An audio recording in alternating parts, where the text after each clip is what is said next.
Olá, gente. Meu nome é Luana Genô, sou diretora executiva do Instituto de Entidades do Brasil, IDBR, e a gente acredita que é possível que todos nós digamos sim à igualdade racial, que para a gente representa mais do que dizer não ao racismo, lutar pela igualdade de oportunidades de acesso ao mercado de trabalho.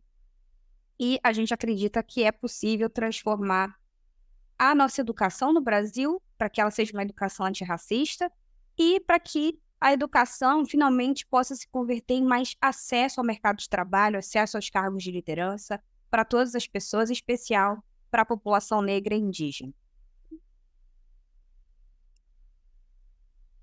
E aqui trago a fala de pessoas como a Heleno, que diz: fiquei desempregada na pandemia, mesmo com diplomas na mão, tive que fazer bolo para sobreviver. Quero me reinserir no mercado de trabalho. Como fazer? Ou ainda, falas como a da Ju, que diz: com minha formação, não sabia que poderia me tornar programadora. As opções de carreira que nos chegam são muito limitadas. Como fazer uma transição sem informação? Também a fala da Maria, que diz: não me sinto acolhida nem vista como uma potencial liderança a ser promovida. O que posso fazer? Ou ainda Mário, que diz: a falta de entendimento e orgulho das nossas origens indígenas, negras, nos fazem ter baixa autoestima e nos submeter a condições de trabalho e salários menores. Quero conhecer mais sobre minha história, meus direitos, para melhor desfrutar do meu potencial. Como fazer? A história desses personagens, na verdade, são histórias reais, que representam muitas das pessoas que fazem parte da nossa rede de fellows, que são profissionais negros que fazem parte exatamente de uma primeira geração das suas famílias que tiveram acesso ao ensino superior. Aliás, nos últimos anos, a gente teve a possibilidade de ampliar, inclusive, graças às ações afirmativas, o número de pessoas negras e indígenas no ensino superior em mais de 400%. No entanto, esses números eles ainda não foram convertidos no aumento do número de lideranças C-levels no mercado de trabalho. E a gente acredita que formação sem oportunidades é desperdício, né? É um risco para o desenvolvimento da economia. E aqui fica o convite de dizer que nós podemos potencializar acesso ao mercado de trabalho.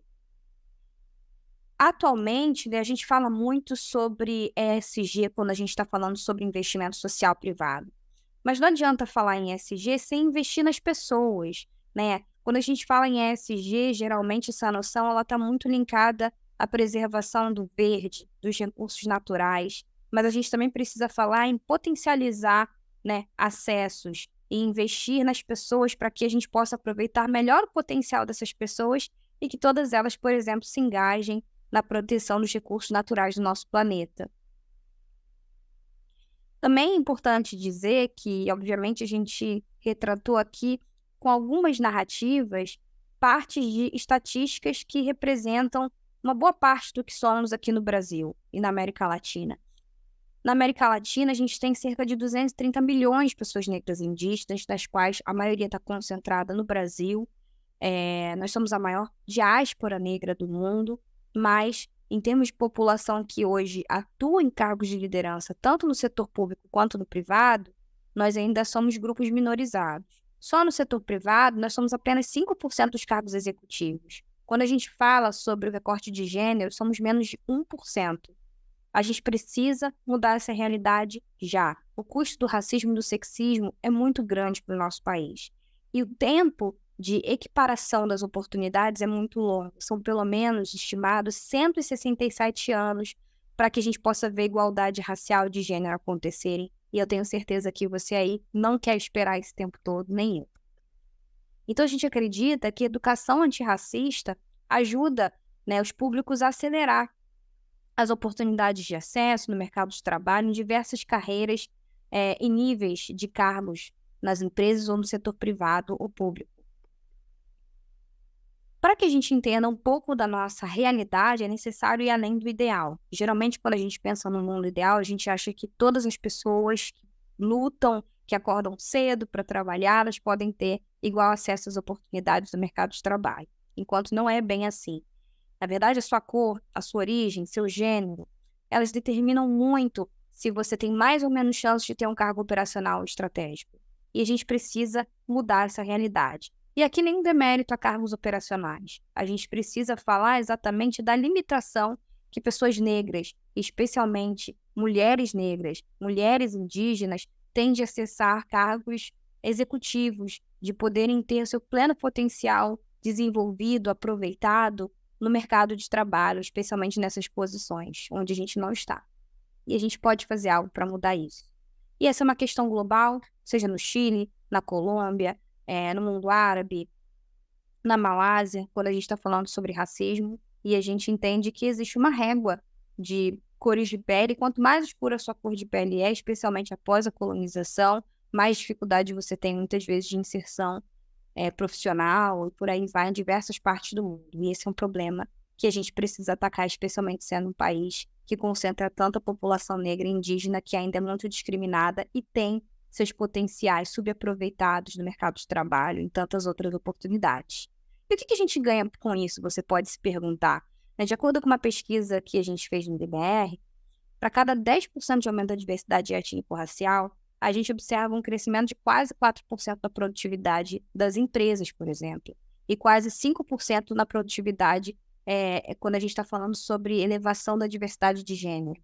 Então, todos ganham quando a gente tem ambientes mais inclusivos, em especial, relativamente à população negra, indígena, a mulheres e outros grupos que vêm sendo vulnerabilizados. É uma situação de ganha-ganha, e eu tenho certeza que se formos mais proativos, todos saem ganhando com isso.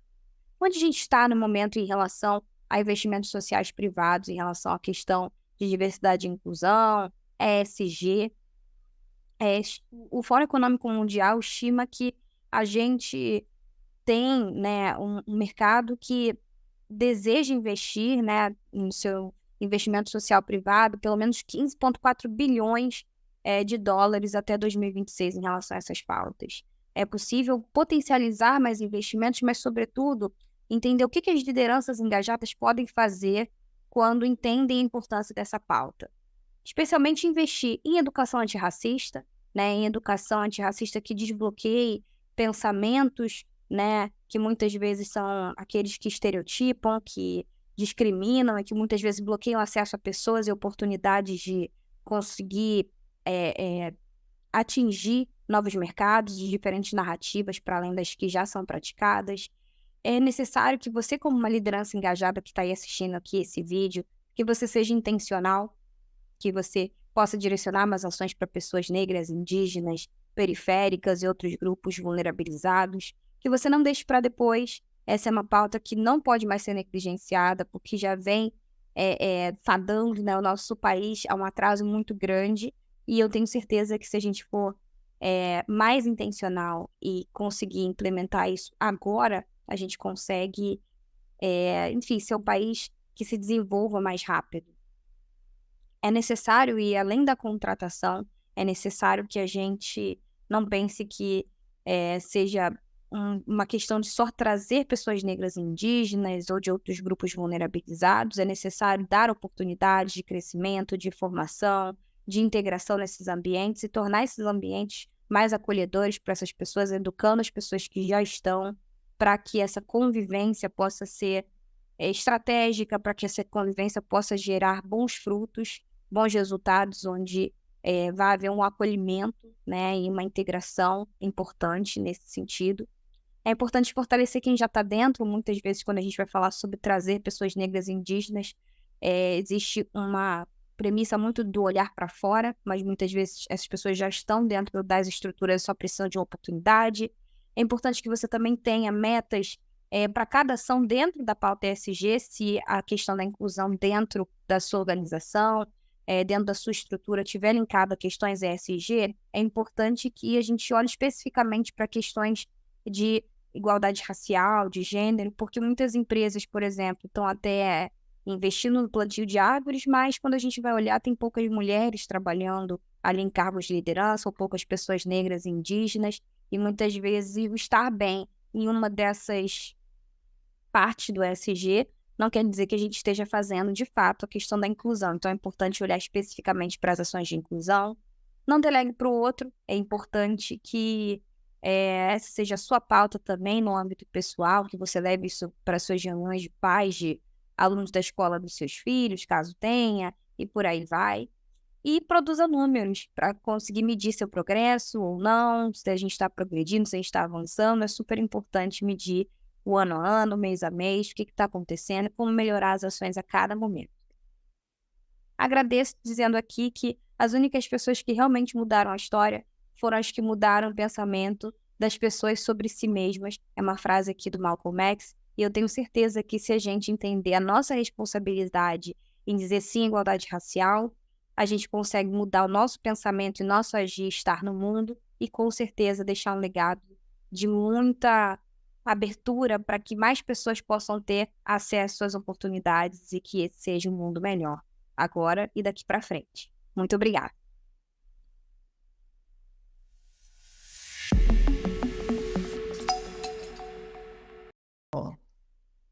É uma alegria poder estar aqui falando do lugar do investimento social privado.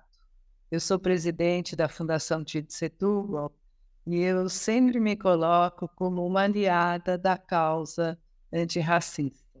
A Fundação Tite Setúbal tem esse compromisso com a causa antirracista há muito tempo.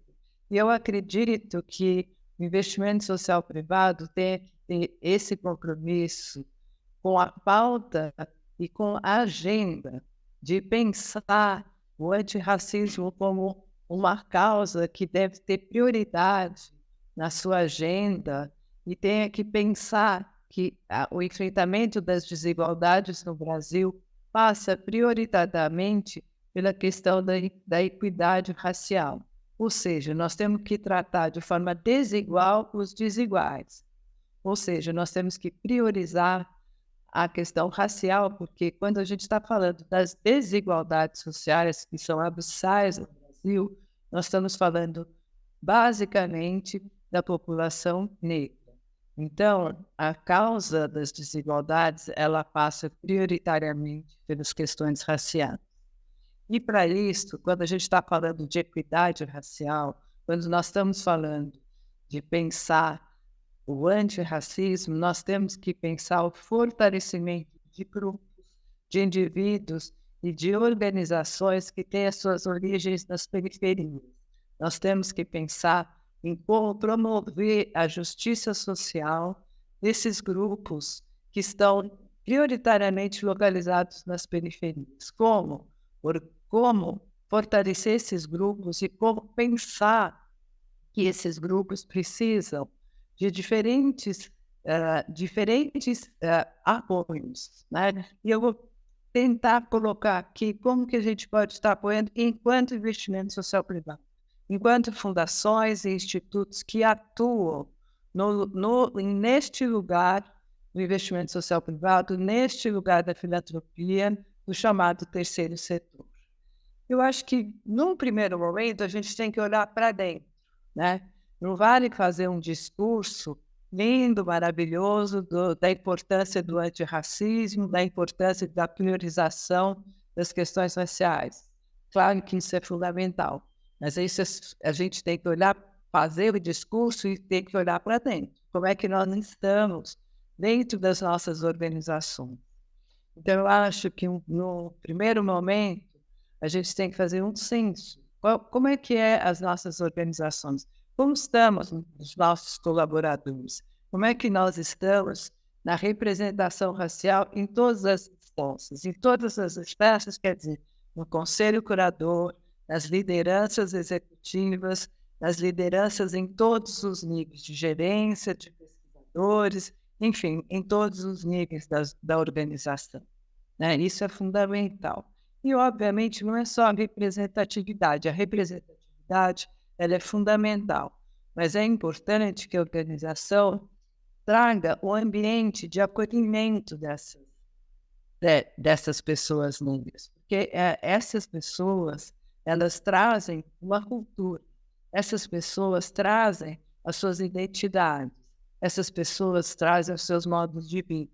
Então, quando eu tenho um compromisso com a causa, quando eu tenho um compromisso com a agenda da questão do antirracismo, enquanto organização, eu tenho que ter a representatividade, mas eu tenho que ter a disponibilidade de mudar uma organização se ela era uma organização basicamente branca.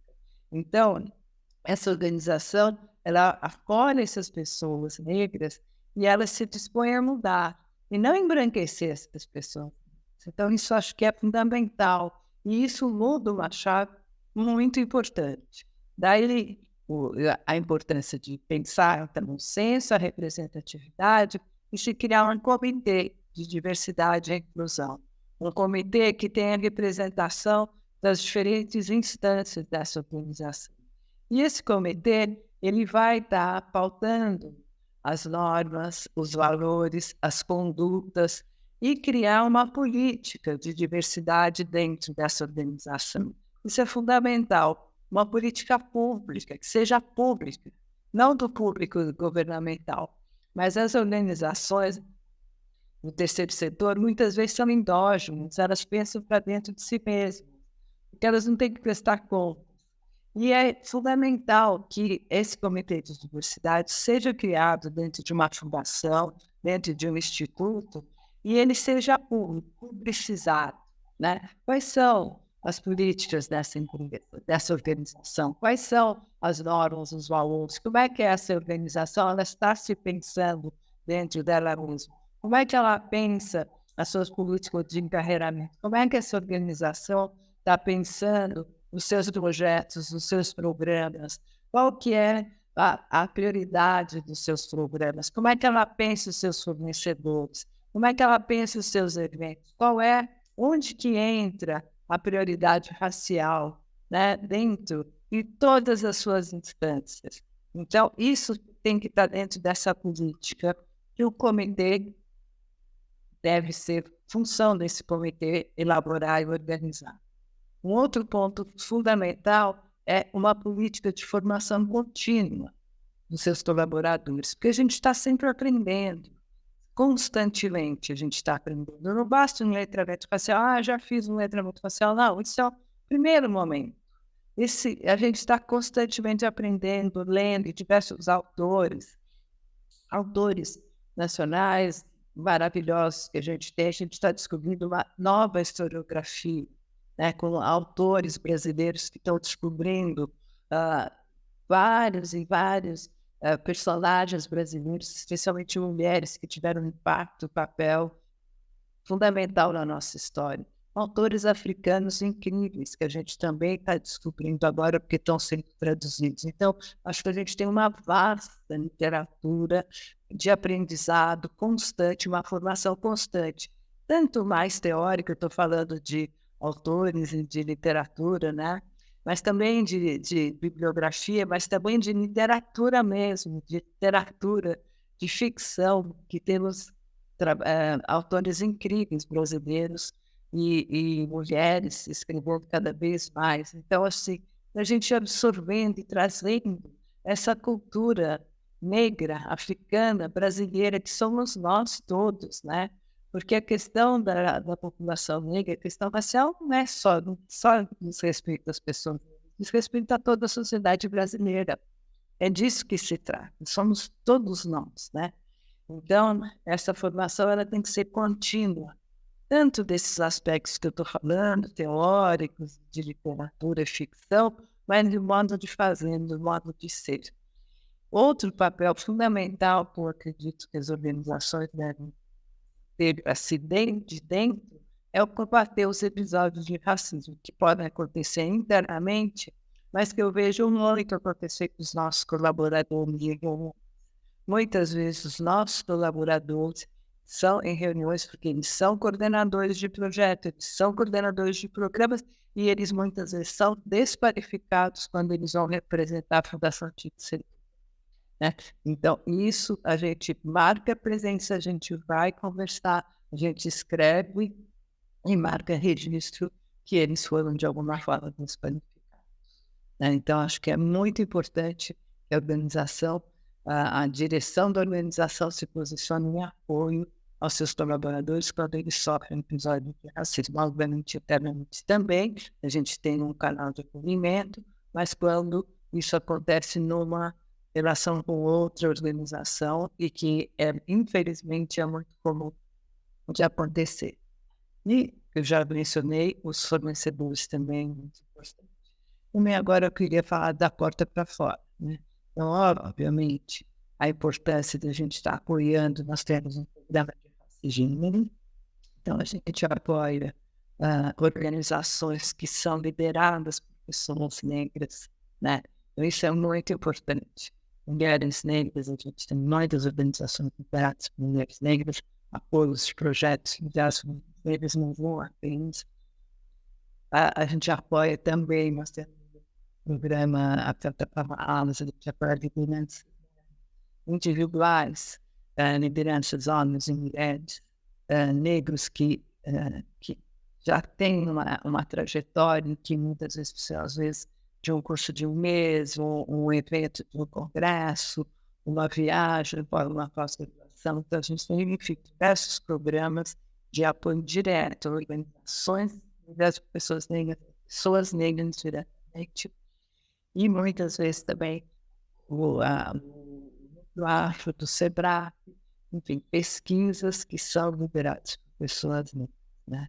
E às vezes, obviamente, também organizações que não são de universidades, não são necessariamente que lideram as pessoas negras, mas que têm um trabalho que impactam organizações negras. A gente também apoia, mas a gente está buscando cada vez mais apoiar diretamente pesquisadores e organizações que estejam lideradas por pessoas negras diretamente. Claro que a gente tem que pensar na interseccionalidade, né, dessas pautas todas, porque é desigualdade, é questão racial, é questão de gênero, então existe toda uma interseccionalidade, a questão territorial, né? Não falamos aqui em termos de Brasil, também como as regiões, não só a periferia centro, mas também se a gente pensa em regiões norte e nordeste em relação ao sul e sudeste, né? E, claro, a região amazônica e os quilombolas, enfim, acho que a gente tem uma diversidade e uma desigualdade muito grande territorial também. E não poderia deixar de falar na importância do compartilhamento dessas experiências, né? A importância das organizações, das fundações, dos institutos compartilharem as suas experiências. A gente só vai aprender errando. Infelizmente, a gente muitas vezes erra, mas nessa troca com outras organizações, nessa troca com outros, ouvindo as pessoas negras, ouvindo e podendo ouvir os nossos erros e aceitar que a gente, né, muitas vezes a gente tem dificuldade de ouvir das organizações negras, de ouvir de pessoas negras, que a gente errou, né? Então tem a vitimização das pessoas brancas. Não, a gente erra muitas vezes, muitíssimas vezes. Então poder fazer essas trocas e a gente poder estar também trazendo as experiências que a gente está avançando para compartilhar, para que mais fundações, que mais organizações possam sim estar apoiando essas causas, possam sim estar trazendo para o centro da sua agenda a questão da equidade racial.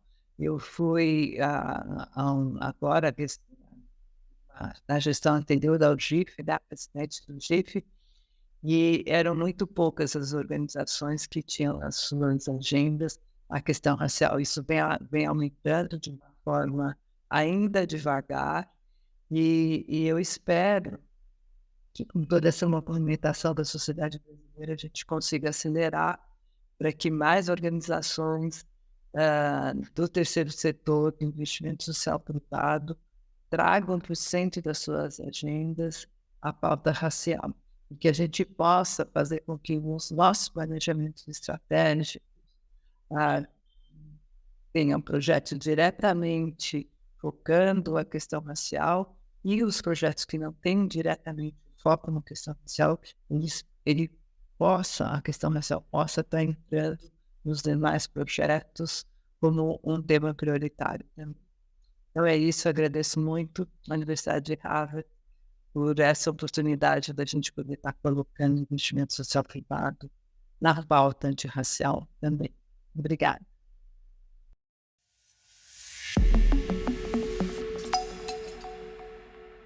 Olá a todos e a todas.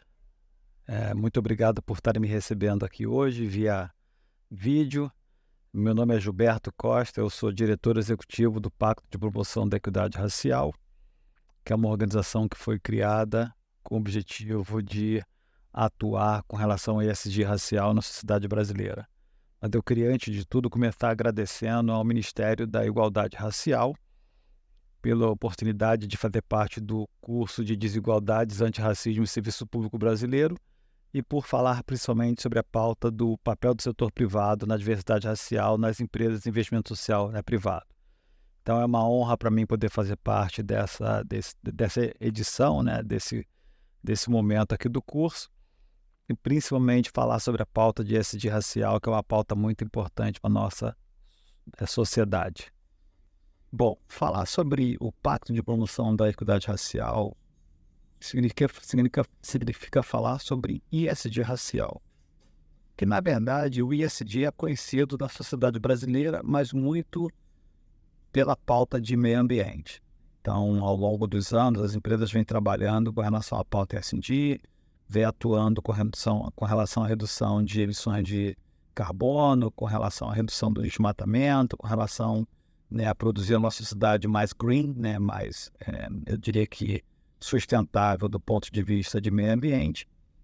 Mas infelizmente, a pauta S e a pauta G não ganharam tanta força, não só na sociedade brasileira, mas como na sociedade como um todo, tanto aqui nos Estados Unidos quanto na Europa.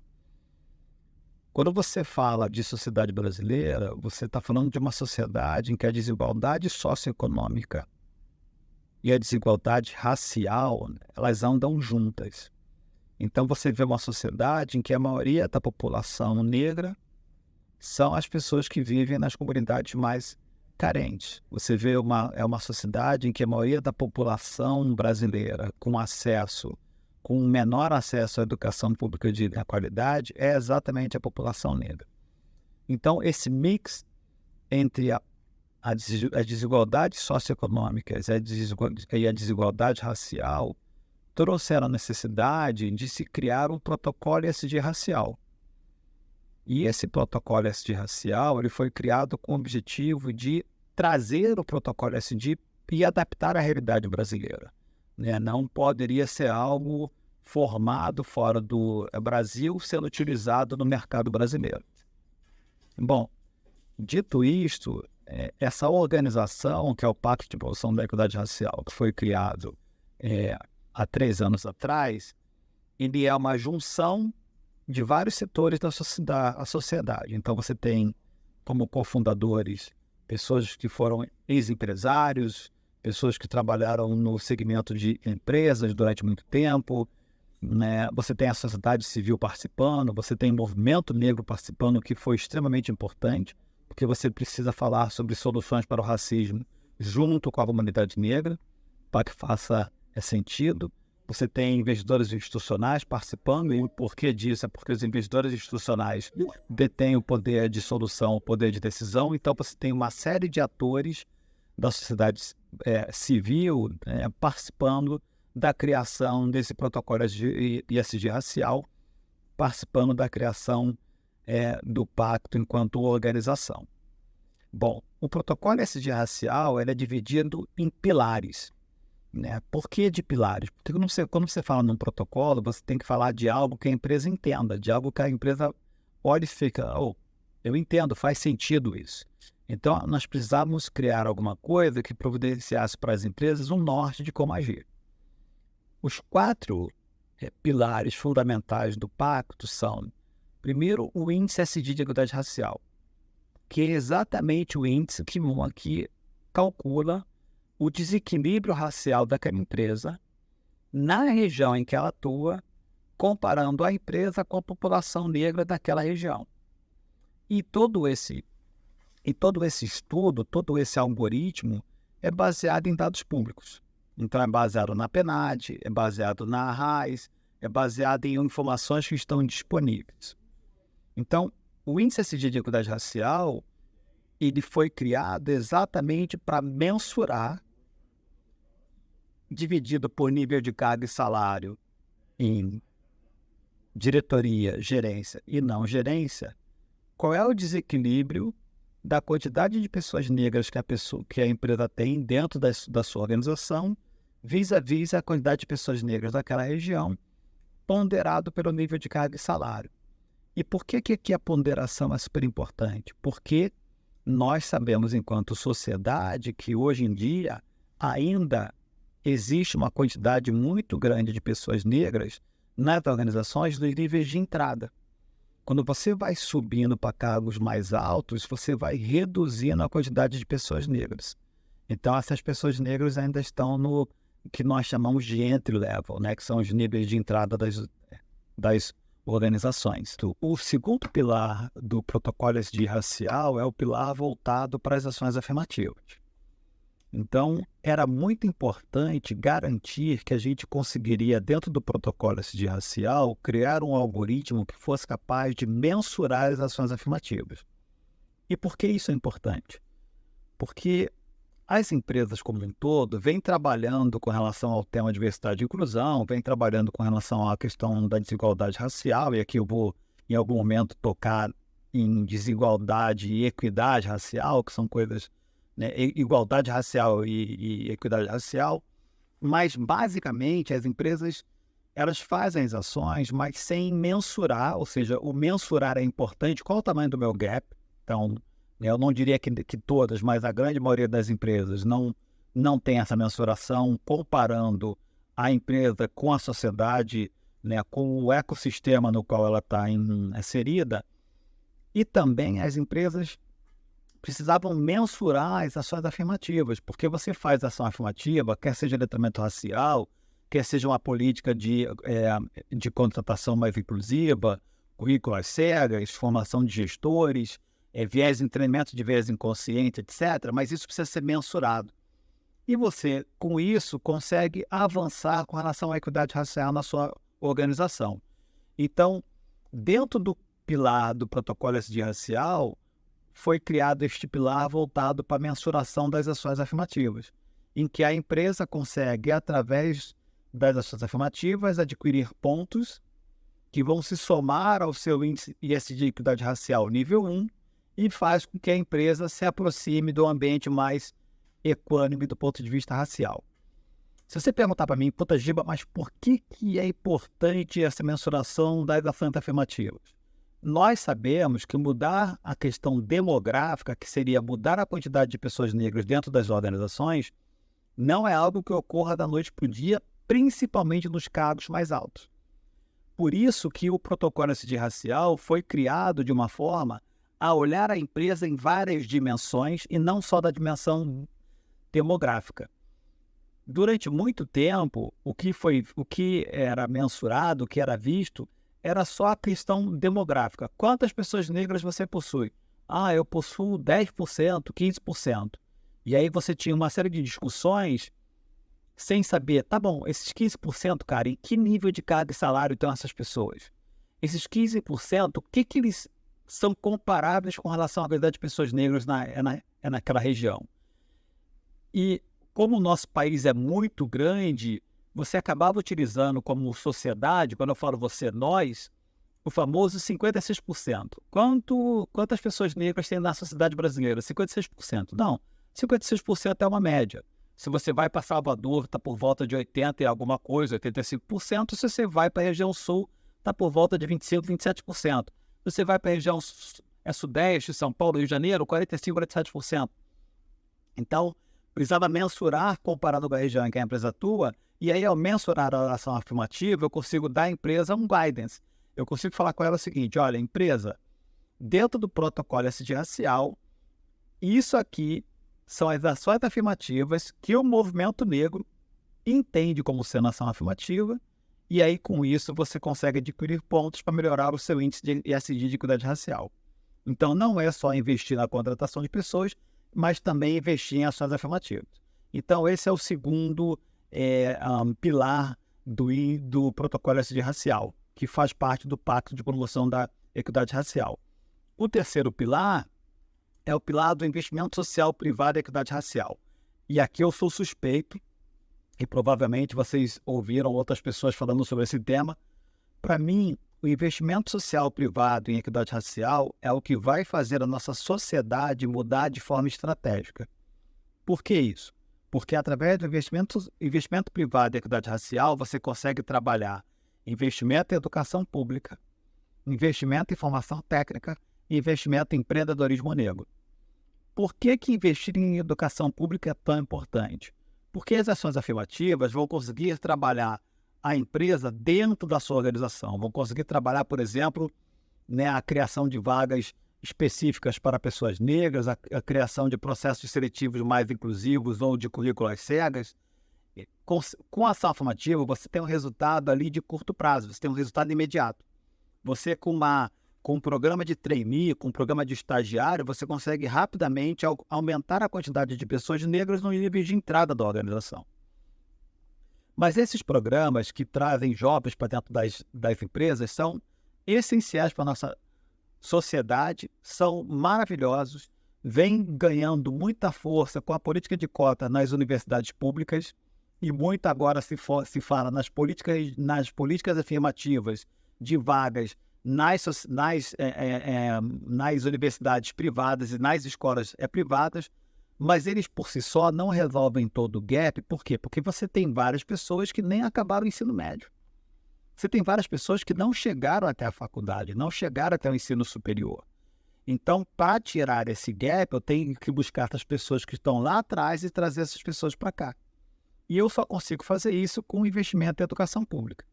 Então, o investimento em educação pública faz parte do pilar do investimento social privado e equidade racial. Fora isso, você tem investimento em formação técnica, e quando eu falo formação técnica aqui, eu vou ser amplo, porque formação técnica tanto quer dizer técnico no sentido de que profissão, de que profissão técnica eu estou exercendo, mas como também cursos de idioma, cursos de tecnologia, etc., que são fundamentais para que o jovem negro, ele ou ela, consiga posições dentro das organizações, e empreendedorismo negro. Hoje em dia, infelizmente, e por uma questão, obviamente, de como a sociedade foi desenhada, como a nossa sociedade está estruturada, a população negra não conseguiu gerar riqueza suficiente ainda para poder atacar o problema da desigualdade racial dentro da nossa sociedade. Ainda se depende muito do investimento feito por pessoas não negras, que são aliadas, que são organizações que trabalham, organizações não necessariamente negras que trabalham a questão racial, para que seja retirado esse gap.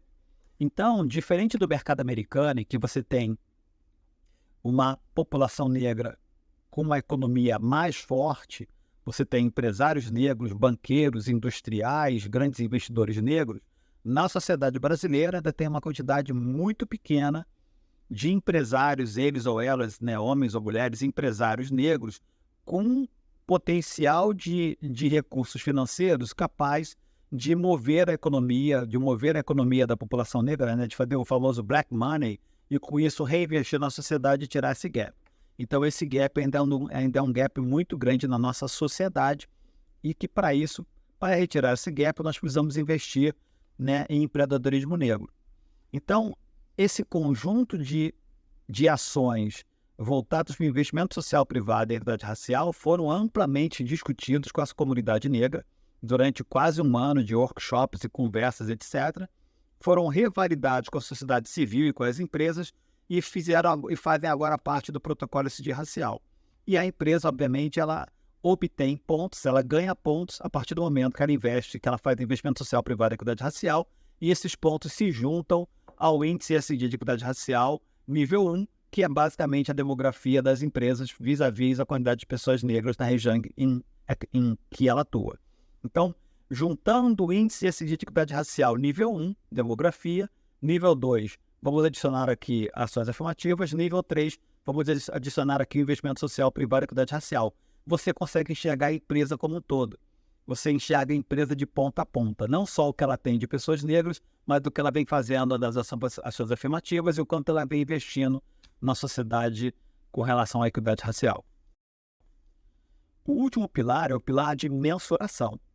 Então, para todo o nosso grupo, enquanto fundadores e cofundadores do Pacto, era muito importante que, ao criar esse protocolo ESG racial e a validar esse protocolo com a sociedade civil, validar esse protocolo principalmente com o movimento negro, validar esse protocolo com as empresas e investidores institucionais, para trazer transparência para esse processo, era importante certificar essas empresas regularmente, ou seja, era importante, entre aspas, auditar esses resultados regularmente.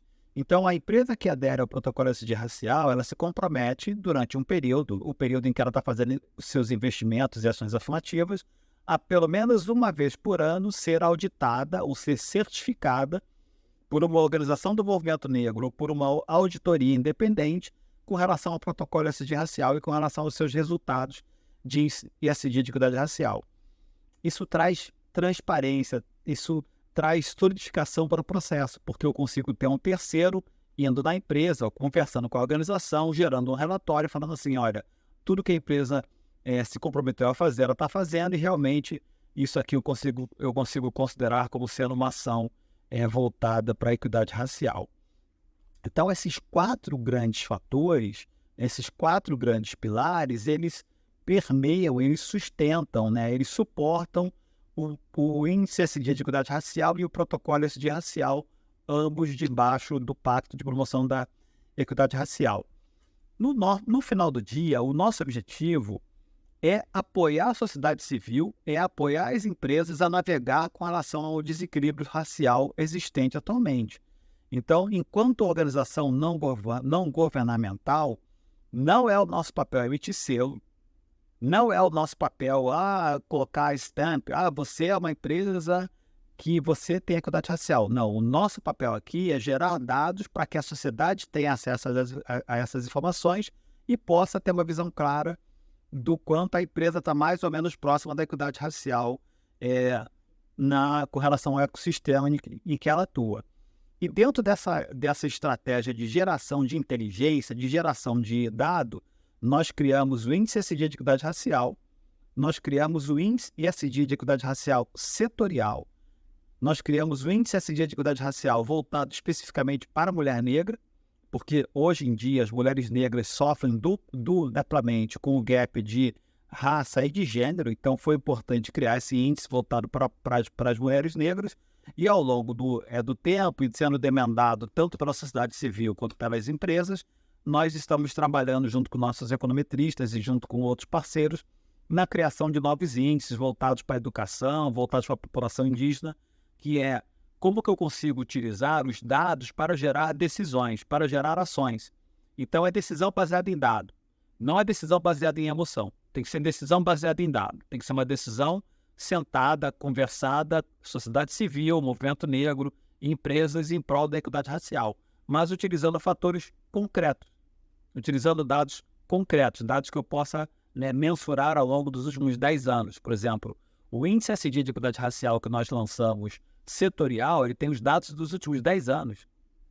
Você consegue ver como cada setor da economia brasileira está evoluindo do ponto de vista racial nos últimos 10 anos.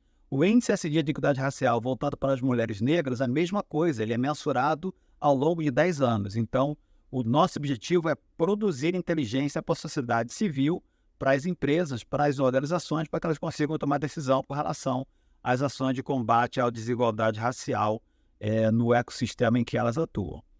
Obviamente, aqui o grande desafio tem sido as estratégias de médio e longo prazo. Acho que no curto prazo as empresas têm atuado de uma forma mais consistente, têm tentado trabalhar as ações afirmativas, têm tentado trabalhar bastante o letramento racial. Eu acho que o grande desafio que nós temos enquanto sociedade é como fazer com que essa agenda ela se mova no médio e longo prazo. Então, hoje em dia, o Pacto conta com 62 empresas que estão debaixo do protocolo ESG racial, dão mais de 500 mil funcionários no país todo. E essas empresas vêm trabalhando em parceria conosco, buscando em que ações investir, como direcionar esses investimentos, quem são os potenciais parceiros, enfim. Então, o nosso papel aqui é ajudar a sociedade.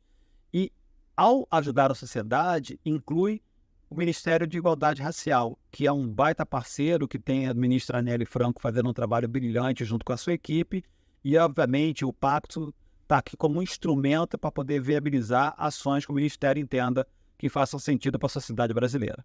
Muito obrigado.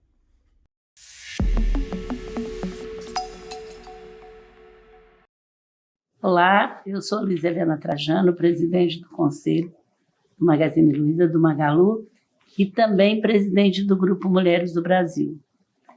Nós fizemos uma experiência em 2019 muito interessante. Fizeram uma pesquisa e viram que a gente tinha 50 e tantos % de negro e muito pouco negro em altos cargos. A gente tinha até gerentes. Então, eles falaram, puxa, vamos fazer um trainee só para negros.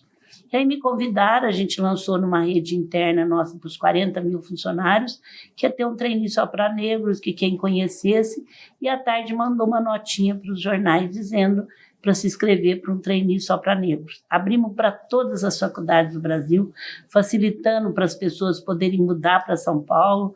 E qual não foi nossa surpresa? Que a hora que saiu a nota nos principais veículos de comunicação, tanto digital como no outro, uma nota normal. O Magazine Luiza sofreu uma pressão durante 72 horas tremenda. Vocês não imaginam o que foi. Mas falaram para não comprar aqui, falaram que a gente era racista, falaram que nós éramos preconceituosos, e tudo que vocês pensarem. Foi assim uma agressividade jamais vista na vida. Quando foi até domingo à tarde, o Frederico, que era o CEO, mandou uma carta para a imprensa. Olha, eu estou querendo mudar a nossa empresa, não estou querendo mudar o mundo. E é um direito, eu vou continuar mudando. Mas qual não foi nossa surpresa? Apareceram 22 mil negros. Mas o que eu mais quero compartilhar com vocês, depois de um ano que eles estavam aqui, eles fizeram um documentário que chama Legado, que está no YouTube, muito maravilhoso. Eu peguei como missão resumir esse legado e tenho passado em todas as minhas palestras, e olha que não são poucas, eu dou muita palestra pelo Brasil, principalmente para os não convencidos, para mostrar que ter essa cor de pele não é mimimi, é uma coisa muito séria. E nós abrimos portas a partir daí em todo lugar do mundo. Foi assim um marco para isso. Foi um marco muito grande. O Magazine Luiza abriu portas para que isso pudesse acontecer em vários lugares do mundo. Ou não só trainee, ou como alguma coisa só para negros. É assim, né? Mudar paradigma não é fácil. Você paga preço e precisa aguentar e levar até o fim isso. Então agora eu vou terminar mostrando esse documentário e depois eu quero que vocês comentem aí o que vocês acharam, tá bom? Muito obrigada. Obrigada ao Valmir Dantas, que me deu essa oportunidade de estar falando essa experiência nossa, que eu tenho levado para tantos lugares. Tá bom? Obrigado, Valmir, e um abraço. Então, veja o documentário, por favor. Nós somos os novos trainees do Magalu. 19 pessoas, 19 histórias, selecionadas entre mais de 22 mil inscritos de todo o Brasil. Falando assim parece coisa simples, mas esse foi um processo histórico e cercado de polêmicas. Tudo começou lá atrás, quando o Magalu reconheceu que tinha um problema e que precisava fazer algo para resolvê-lo. Nós temos hoje 53% do nosso quadro formado por profissionais negros. Desse universo, apenas 16% ocupam hoje cargos de chefia. Claro que a olho nu você já conseguiria ter essa constatação, mas ver um número, né, frio na tua frente, eu acho que gerou um impacto muito grande. O caminho mais rápido de chegar à liderança no Magalu é o programa de trainee. Então, por que não esse ano a gente ter um programa de trainee exclusivo para pessoas negras? Me parece algo tão natural, uma ideia pragmática que surgiu a partir de uma constatação de um problema nosso, né? De uma incompetência até, eu diria. No início, eu nem imaginava que teria alguma chance. Mas de repente eu estava cara a cara com o CEO do Magalu, que veio falar pessoalmente o resultado pra gente. E vocês são os que passaram no programa do Magalu.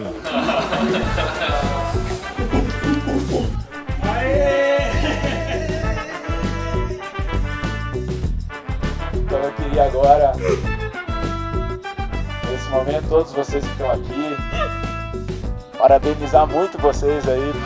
Nossa! Minha mãe tá chorando pela primeira vez. Vitória! Bom, olá pessoal, eu também estou com vocês muito emocionada. Eu sou Liz Helena, prazer. Eu só quero cumprimentar, eu também estou muito emocionada, porque eu acho que eu me coloquei no papel de cada mãe que está aí vibrando. Parabéns. Uau. Oi, vó. Isso é minha avó. Consegui, vó. Não chora não, eu vou chorar também. Ai, fico feliz, muito feliz. O Magalu, ele não está sanando todo o problema de racismo estrutural ou de acesso. Ele está dando um primeiro passo para que isso seja replicado. Eu tenho 3 sobrinhos adolescentes que estão na universidade e estão passando por coisas que eu enfrentei. E a minha primeira reação foi deixar esse legado para eles verem que é possível, a gente pode alcançar. Alguns não acreditavam que a gente poderia estar aqui. Nem eu sabia que podia. Mas a grande lição que aprendemos é de que só precisamos de oportunidade e acesso, que pode nos levar aonde a gente quiser. E velho, a gente quer o topo.